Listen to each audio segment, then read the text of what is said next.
बहुत इच्छा थी तुम दोनों से पुनः भेंट करने की, परंतु इस प्रकार नहीं। मन में कई प्रश्न हैं जिन्हें सर्वप्रथम अयोध्या में धर्म का गान गाते सुना था तो मन में आदर उठा था। राम राज्य की हर कल्पना को साकार करते दिखाई दिए तुम दोनों। जहां गए असहायों की सहायता की, पीड़ितों की पीड़ा हरी, असुरी शक्तियों का विनाश किया। मन आतुर था तुमसे भेंट करने के लिए, तुम्हारी पीठ थपथपाने के लिए, परंतु अचानक धर्म के प्रतीक अश्व को रोककर राज्य के विरुद्ध क्यों खड़े हो गए तुम दोनों? मेरे भाइयों, मेरे साथियों को हानि पहुंचाई, कदाचित तुम दोनों को समझने में मुझसे भूल हो गई है। और अब जब यह युद्ध आवश्यक है तो अपने धनुष को नीचे रख दिया। क्या इसे भी तुम दोनों की कोई चाल समझूं मैं, या फिर यह समझूं कि तुम दोनों ने अपनी पराजय स्वीकार कर ली है और धर्म के आगे नतमस्तक होने के लिए सज्ज हो तुम दोनों? प्रश्न तो हमारे मन में भी है राम जी। जिन्होंने रावण का वध कर संसार को तारा, देवी अहिल्या को मुक्त करके समाज का उद्धार किया, जिसने मर्यादा का पाठ पढ़ा, मर्यादा पुरुषोत्तम बने, श्री राम के आगे शीश झुकाना ही धर्म है, शस्त्र उठाना नहीं। हम जानते हैं हम कदाचित आपसे कभी नहीं जीत पाएंगे। और यही नहीं, डॉक्टर सत्संभाली, आप ही को ईश्वर समझाए। राम कथा गाते सुनते आए हैं, जन जन तक रामायण की सीख पहुंचाने का प्रयास किया है हमने, क्योंकि रामायण केवल पुरुषोत्तम श्री राम की माँ गाथा ही नहीं, अपितु जीवन जीने का मार्ग है। यदि मन में मेरे प्रति इतनी ही शाश्वत भक्ति है तो फिर मेरा विरोध क्यों किया? क्योंकि प्रश्न न्याय का है। रामायण केवल आपकी गाथा नहीं है महाराज श्री राम, उसमें एक नाम और भी जुड़ा है जिसके बिना श्री राम भी अधूरे हैं और रामायण भी।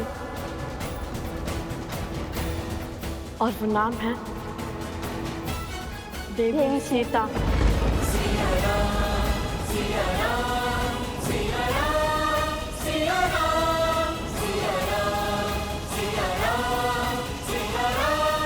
सीता, हमारा उद्देश्य आपसे युद्ध करना नहीं, बल्कि अपने प्रश्नों के उत्तर पाने का है।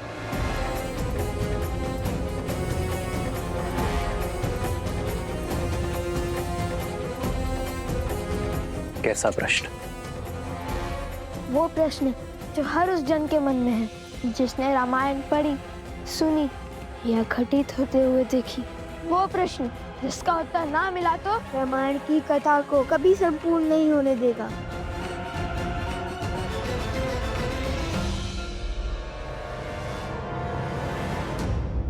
प्रश्न क्या है? आपने माता सीता का परित्याग क्यों किया?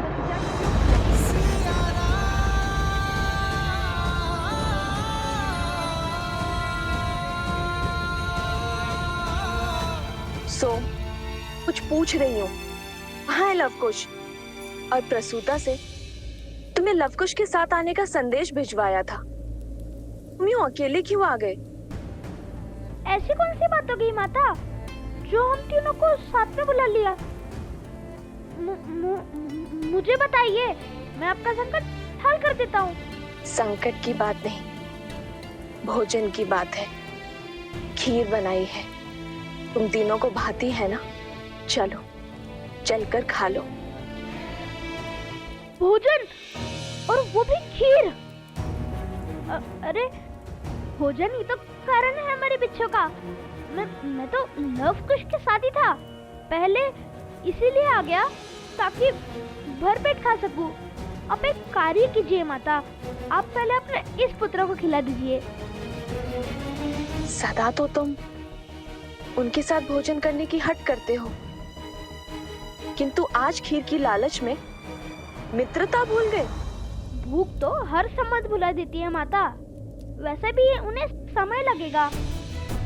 समय लगेगा? क्यों? ऐसे कौन से कार्य में व्यस्त है वो दोनों? वो लवकुश, श्री राम।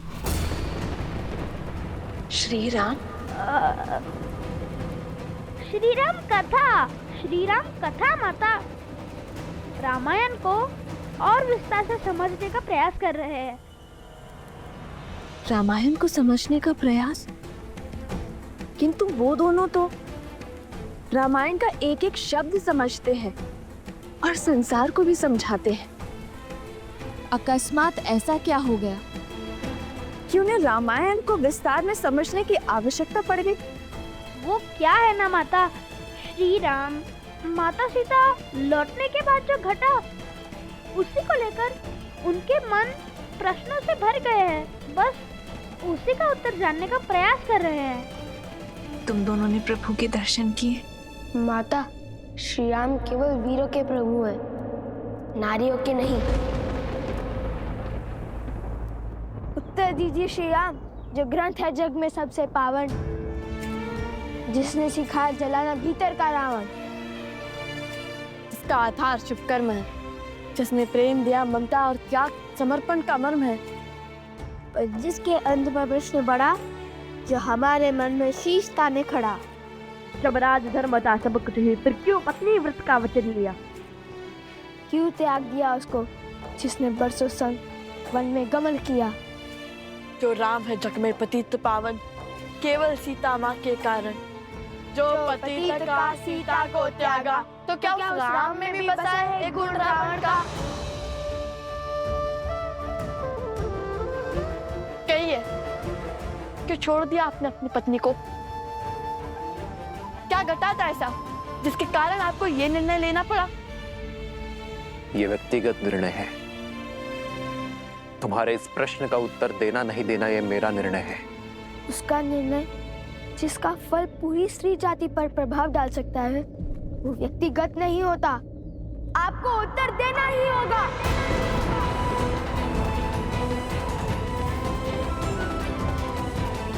प्रश्न केवल हमारे मन में नहीं, अभी तो सदियों तक लोगों के मन में उठेंगे।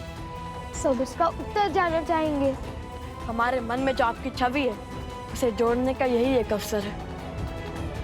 प्रभु श्री रामचंद्र के भाल पर ये तिलक नहीं, कलंक समान है। कलंक तो अवश्य रहेगा ये सदियों तक। इसका अर्थ ये नहीं कि आप इसका उत्तर ना दें। राजा पिता होता है प्रजा का, और उनके पुत्र मन में एक प्रश्न लेकर आए हैं, तो क्या पिता अपने पुत्रों के प्रश्नों का समाधान नहीं करेगा? ये निर्णय एक राजा और एक महारानी का था।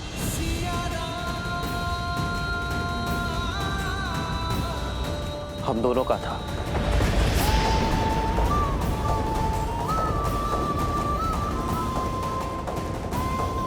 मुझे पूरा विश्वास है कि ये निर्णय केवल श्री राम का नहीं, अपितु सीता राम का है।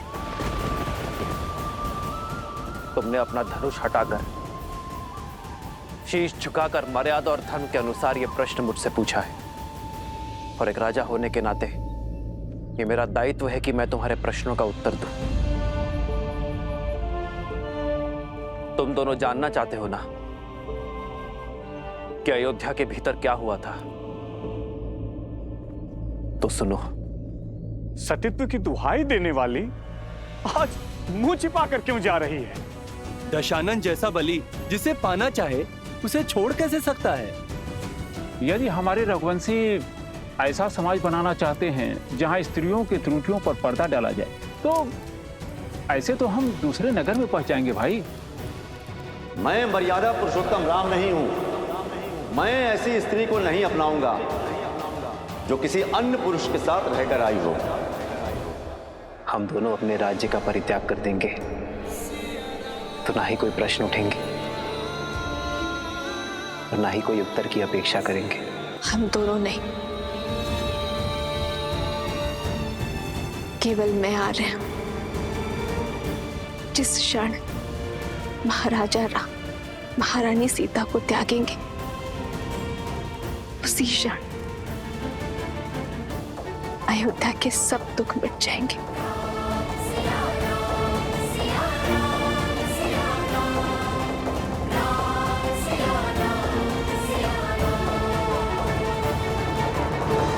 मिल गया तुम्हारे प्रश्नों का उत्तर। मिल गई संतुष्टि तुम दोनों को। अब तुम मेरे प्रश्नों का उत्तर दोगे। क्यों किया तुम दोनों ने ये सब? क्या संबंध है तुम्हारा देवी सीता के साथ? हमारा संबंध हर उस स्त्री के साथ है जिसके साथ अन्याय हुआ। भगवान वाल्मीकि से केवल अस्त्र शस्त्र की शिक्षा ही नहीं ली हमने, अपितु स्त्री के सम्मान की रक्षा की शिक्षा भी ली हमने। अब जब तुम्हें अपने प्रश्नों का उत्तर मिल गया है तो अपना हट छोड़ धर्म की स्थापना में मेरी सहायता करो और उस अश्व को मुक्त कर दो। हाँ पुत्रों, अश्व प्रभु को लौटा दो। अब तो आपके मन का हर संदेह मिट गया ना?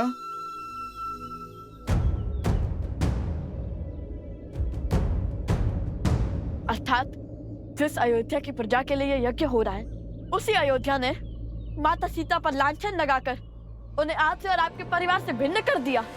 आपसे सुख, संपदा और वैभव सब छीन लिया।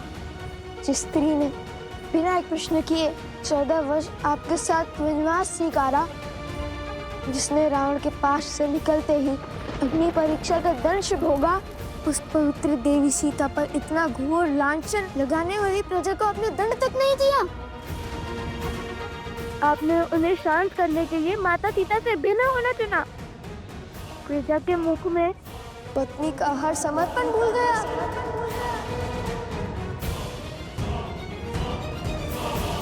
एक राजा का धर्म प्रजा की रक्षा करना होता है, उनके संदेह को दंडित करना नहीं।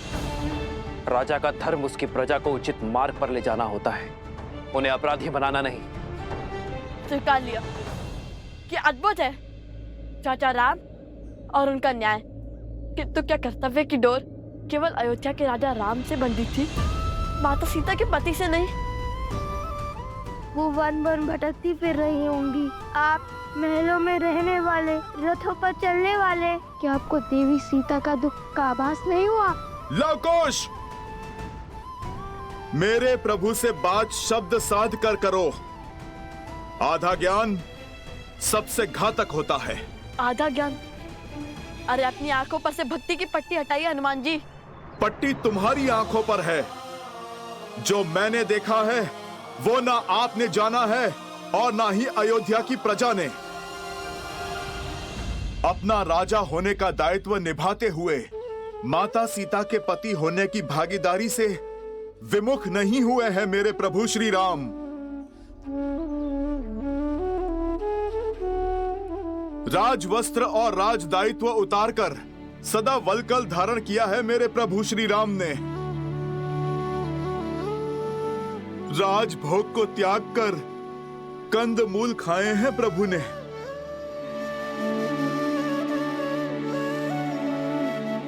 कोमल शैया छोड़कर कृषा पर सोए हैं मेरे प्रभु श्री राम।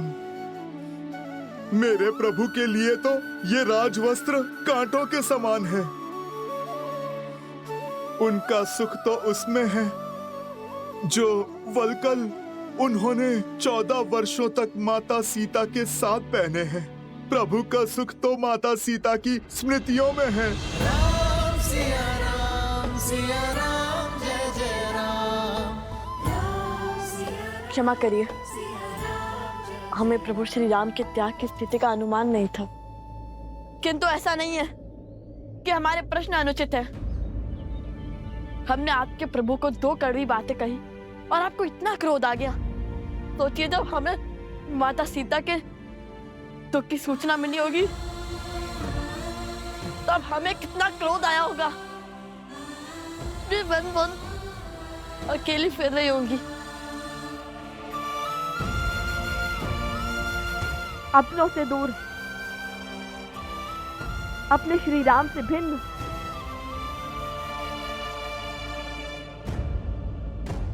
कृष्ण अभी वही है, प्रजा के साथ न्याय करते करते अपनी पत्नी के साथ अन्याय क्यों?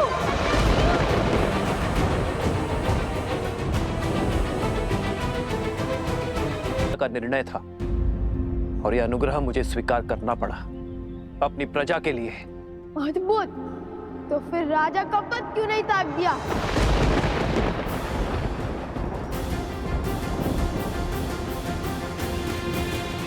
इच्छा यही थी, पर मेरी सीता ने मुझे स्मरण करवाया कि मैं उस कुल का वंशज हूं जहां प्राण देकर भी वचन निभाया जाता है। और मैं अयोध्या के सिंहासन को अपनी निष्ठा का वचन दे चुका था। लवकुश, संसार में प्रकाश तब होता है जब सूर्य की किरण उससे दूर जाती है। वर्षा की बूंदें जब मेघ को त्यागती हैं, तभी धरा की प्यास बुझती है। मैं उस वंश से हूं जहां महाराजा हरिश्चंद्र ने अपनी प्रजा और अपने वचन के लिए अपनी पत्नी और पुत्र तक को चांडाल को बेच दिया था। रघुकुल की रीत निभाई, किंतु आधी महाराज। मौन!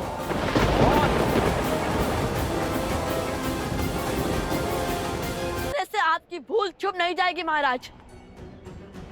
मत भूलिए कि आप उस कुल के वंशज हैं जहां महाराज दशरथ ने अपनी पत्नी के मांगे अनुचित वचन को भी निभाया, और में आप ही ने उनका सहयोग किया, वो भी प्रजा के विरुद्ध जाकर, क्योंकि पत्नी भी आपकी प्रजा थी जिन्हें महाराज ने वचन दिया था।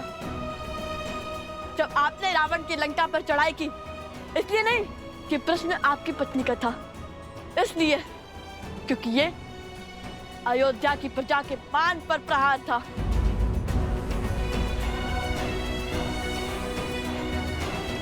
ठीक कहा आपने, सूर्य को किरण से अलग होना पड़ता है प्रकाश के लिए, तो चलता है किंतु उसके अंदर छाव नहीं होती।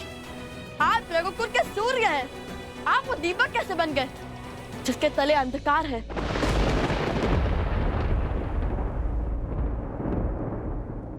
मेरी सीता का त्याग जिसने ना जाना, उसने राम को संपूर्ण जाना ही नहीं।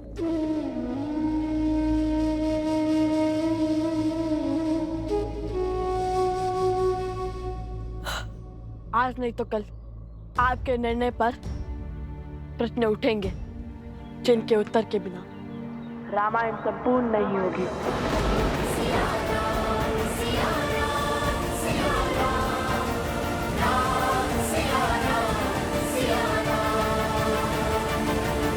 उठेंगे जिनके उत्तर के बिना रामायण संपूर्ण नहीं होगी।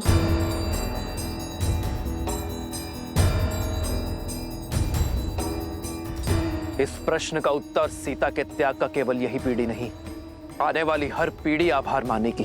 जिस आने वाली पीढ़ी की आप बात करते हैं, वो पीढ़ी माता सीता के मुख से इस त्याग की कहानी को सुनना चाहती है। ढूंढिए माता सीता को, उन्हें स्वीकारिए। माता सीता का स्थान कोई स्वर्ण मूर्ति नहीं ले सकती। सीता यहां नहीं आ सकती। तुम दोनों अब ये वाद विवाद छोड़ दो और अश्व को मुक्त कर दो। उद्दंडता की भी सीमा होती है। उद्दंडता की सीमा तो अयोध्या की प्रजा ने पार की थी। उसने जिसके लिए आपने त्याग किया, जिसके कारण एक निर्दोष नारी को अपना पति, अपना परिवार और घर छोड़कर जाना पड़ा। मौन!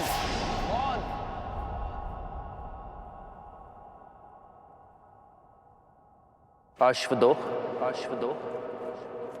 या फिर युद्ध के लिए सज्ज हो जाओ।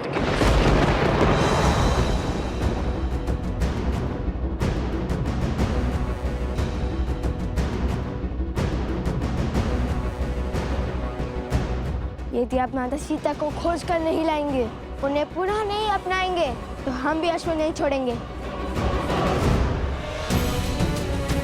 स्वर्ण की मूर्ति रख देने से प्रेम सिद्ध नहीं हो जाता। माता सीता के हाथों आहुति दिलवाकर कीजिए रामायण संपूर्ण, अन्यथा उठाइए अस्त्र। हम युद्ध के लिए सज्ज हैं।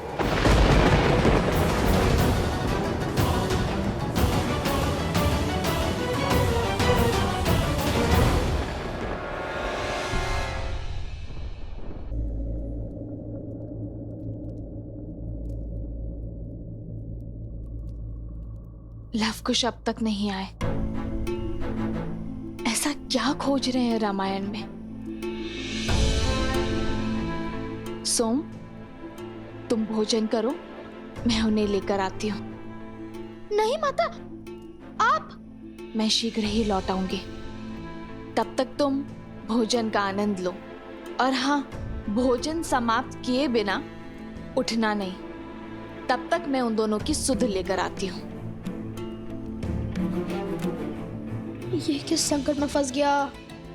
लव कुश तो आश्रम में है ही नहीं और भोजन समाप्त किए बिना उठ नहीं सकता। कहिए श्री राम, खोजेंगे हमारे साथ माता सीता को, रखेंगे स्वर्ण प्रतिमा के स्थान पर स्वयं माता सीता को।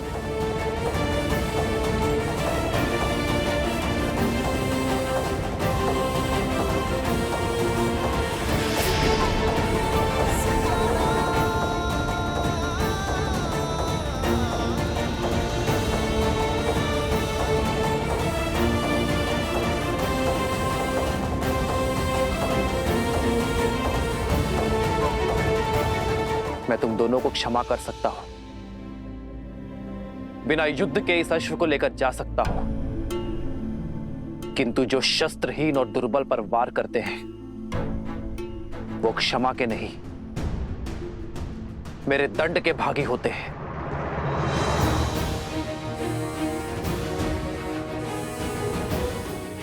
क्या? शस्त्रहीन और दुर्बल? हमने कभी ऐसा पाप नहीं किया। किसकी बात कर रहे हैं आप? संदेह था मुझे, परंतु विश्वास का पलड़ा अधिक भारी था मेरे मन में कि वो दिव्य ऋषि कुमार ऐसा नहीं करेंगे। परंतु कथनी और करनी में अंतर दिख रहा है मुझे। मैं तुम्हारे पाप का दृश्य देखकर आया हूं। लज्जा से नेत्र झुक गए मेरे। अपनी शक्ति का प्रदर्शन करने के लिए तुम दोनों ने पूरे गांव को भस्म कर दिया।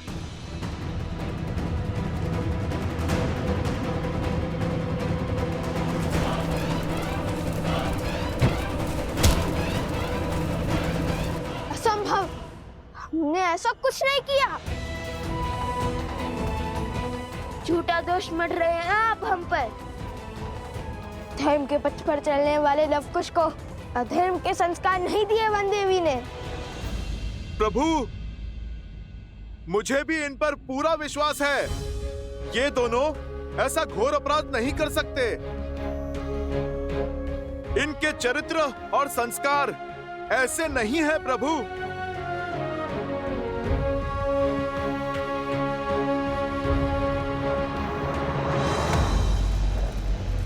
अच्छा हुआ भैया, हमने उस गांव पर अपनी माया का खेल नहीं खेला। लवकुश बनकर गए अवश्य, पर सत्य में त्राही त्राही मचाकर लौट आए। यदि हम उन गांव वालों के साथ सम्मिलित हो जाते तो सत्य की मूरत वो राम क्षण भर में हमें पहचान लेता। अब जो बीज बोया है उसका फल पकते हुए देखना है। शीघ्र ही राम का क्रोध हर सीमा लांघ जाएगा। और कहते हैं ना, क्रोध विवेक का शत्रु होता है। श्री राम, आपको अवश्य ही कोई अनुचित सूचना मिली है। यदि यह विश्वास है, अब भी हमारे से धड़ से अलग कर दीजिए। आपसे जीतना तो वैसे भी असंभव है हमारे लिए, किंतु माता सीता के सम्मान के लिए यह युद्ध अंतिम श्वास तक लड़ेंगे हम।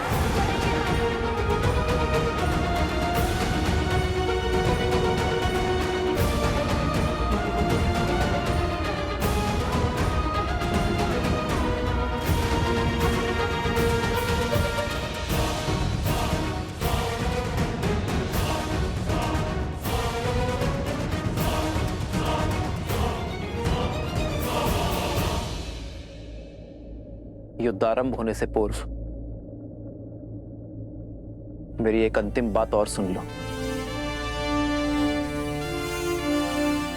व्यक्ति का जीवन उस पर उसके माता पिता का ऋण होता है। मैं नहीं चाहता कि तुम उनकी अनुमति के बिना, उनकी जानकारी के बिना ये युद्ध लड़ो। जाओ और जाकर अपने माता पिता और अपने परिजनों से मिलकर आओ। कदाचित तुम्हारे माता पिता तुम्हें समझा पाए, तुम दोनों को अपनी भूल का आभास करवा पाए। कौन है तुम्हारे पिता?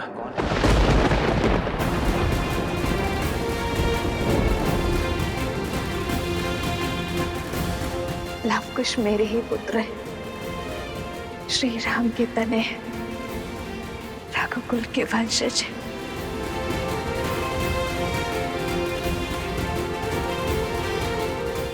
क्या योद्धा के लिए उसके कुल का नाम होना आवश्यक है? हमारी माता ही हमारे पिता हैं।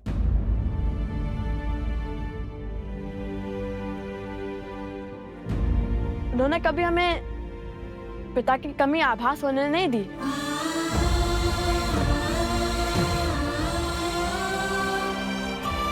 मैं किसी के कुल पर प्रश्न नहीं उठा रहा,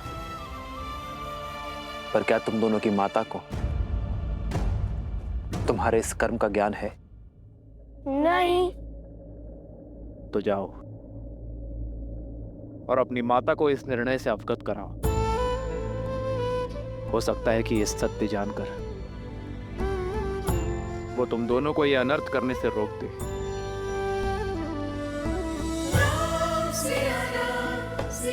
जाओ बालकों।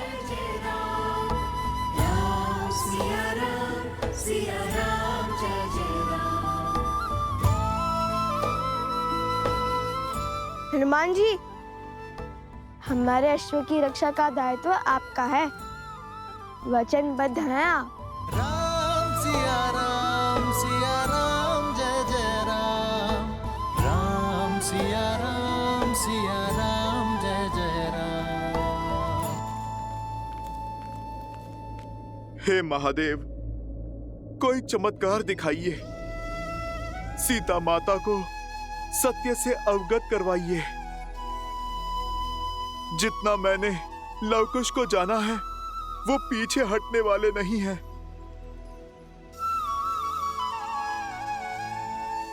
महादेव, अब तो आपके ही अंश श्री राम भक्त हनुमान ने गुहार लगाई है। आप तो नियति का खेल बदल सकते हैं ना। सीता को सत्य का ज्ञात कराइए, अन्यथा एक पिता अपने पुत्रों के अंत का कारण बन जाएगा। ये तो आप भी जानते हैं ना कि लव और कुश श्री राम से नहीं जीत पाएंगे। यदि ये युद्ध हुआ तो श्री राम लव कुश को मार देंगे। महादेव, आप मौन क्यों हैं? कुछ कीजिए महादेव। अरे माता, कहाँ जा रहे हैं आप? बाहर संकट है, आप ही ने तो कहा था। हाँ, वो मैं। आप तो लवकुश को खोजने निकली थी ना? हाँ, कहाँ है लवकुश? अरे हाँ, वो तो अध्ययन कक्ष में है ना, रामायण के अध्ययन में। मैं उन्हें देखकर आती हूँ। हाँ, वही होंगे, और कहाँ जाएंगे?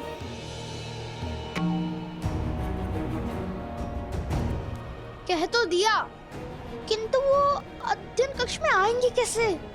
आज हर भेद खुल जाएगा।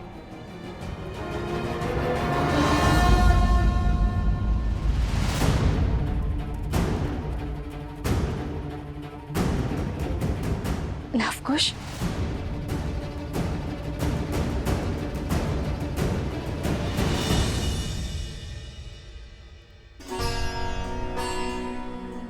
मारे गए।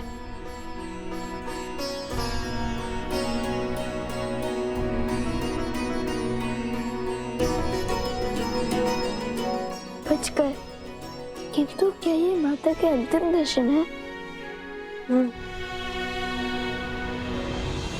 कहाँ है लवकुश? अरे हाँ, वो तो अध्ययन कक्ष में है ना, मैं उन्हें देखकर आती हूँ।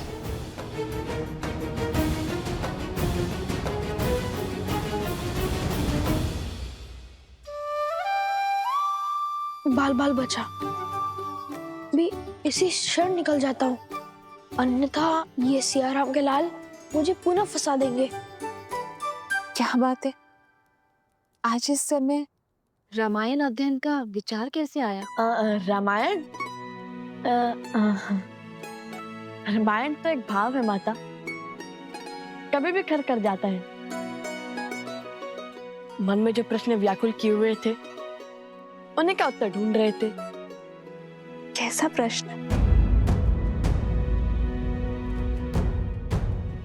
जिस निर्णय ने मर्यादा पुरुषोत्तम प्रभु श्री राम पर लांछन लगाया, उन्हें कलंक का भागी बनाया, राम सिया को भिन्न किया, और आप इतने विश्वास के साथ कैसे कह सकती है माता कि इस निर्णय में माता सीता की भी सहमति थी? यह निर्णय माता सीता का ही था। राम सीता का त्याग नहीं कर सकता। किंतु राम सीता का त्याग नहीं कर रहा है। महाराजा राम को महारानी का त्याग करना होगा। हम दोनों अपने राज्य का परित्याग कर देंगे तो ना ही कोई प्रश्न उठेंगे और ना ही कोई उत्तर की अपेक्षा करेंगे। हम दोनों नहीं, केवल मैं आ रहा हूं, जिसने रामायण को ध्यान से पढ़ा है, उसके हर एक शब्द को समझा है, उसे इतना भान तो होना ही चाहिए। रामायण जैसे महाकाव्य को पढ़कर भी जो श्री राम और सीता को ना समझ पाया, तो वो तो अभागा हुआ ना। जो श्री राम पर संदेह करते हैं वो ये भूल जाते हैं कि श्री राम ने जो भी किया वो अपने दायित्व के निर्वहन के लिए किया, एक राजा होने का कर्तव्य निभाने के लिए किया। सिया राम एक दूसरे से दूर हुए तो समाज के कल्याण के लिए, जैसे जब पहली बार उन दोनों का साथ छूटा, तब संसार ने रावण जैसे पापी दुष्ट से मुक्ति पाई। और यदि इस बार उन दोनों ने अलग होने का निर्णय लिया है, तो इस धरती से रावण रूपी सोच का अंत करने के लिए लिया है। इस संसार में स्त्रियों और पुरुषों का स्थान एक समान करने के लिए किया है। अलग हुए नारियों को समान अधिकार दिलाने के लिए। जो रामायण की पवित्रता पर संदेह करते हैं वो अभागे हैं, अबोध है। उन्हें श्री राम के संपूर्ण अयान को समझने की आवश्यकता है, जो समय आने पर स्वयं ज्ञात हो ही जाएगा। कदाचित आप उचित कह रही हैं माता। तो क्या आपके कथन का अर्थ है कि माता सीता और प्रभु श्री राम अब कभी नहीं मिलेंगे?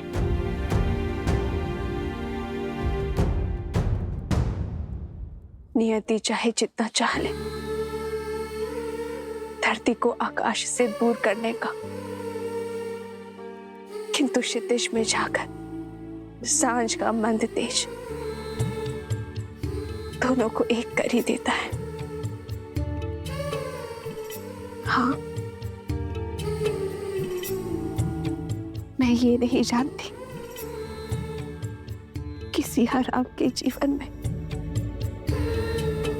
वो सांझ कब आएगी? माता, वो समय हम लाएंगे जब प्रभु श्री राम और माता सीता फिर से एक होंगे। क्षितिज, हम करेंगे रामायण संपूर्ण।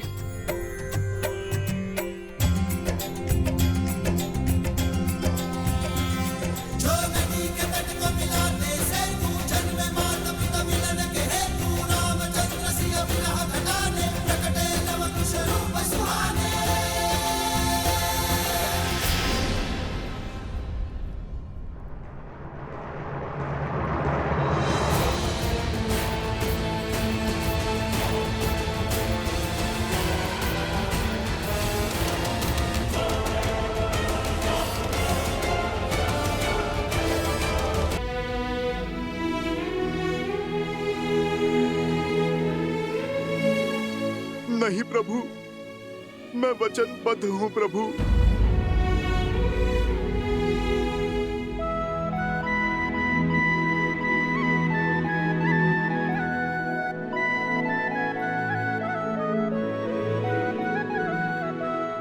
मैं तुम्हें वचन तोड़ने के लिए बाध्य नहीं करूंगा हनुमान। लगता है एक राम भक्त को दूसरे राम भक्त से अधिक मोह हो गया है, या कदाचित भक्त के मन में भी विद्रोह ने जन्म ले लिया। क्षमा कर दीजिए भगवान वाल्मीकि, अब मुझे आपका वचन तोड़ना होगा। मुझे हर पाप का दंश स्वीकार है, किंतु पिता के हाथों पुत्र की मृत्यु होते देखने का महापाप। प्रभु, वो लवकुश साधारण ऋषि